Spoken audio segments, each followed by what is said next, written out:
ఏ బాటైనా పర్వాలేదంట, సమయంతో సాగటమే మన సింపుల్ సిద్ధాంతం.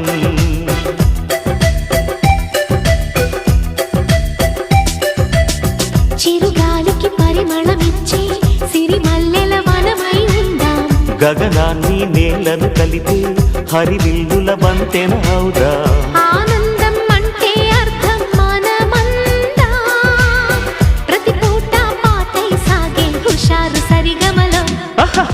ఎన్నో ఎన్నో రాగాలుండే సంగీతం కాదా, చల్లకి నవ్వుల కేరింత.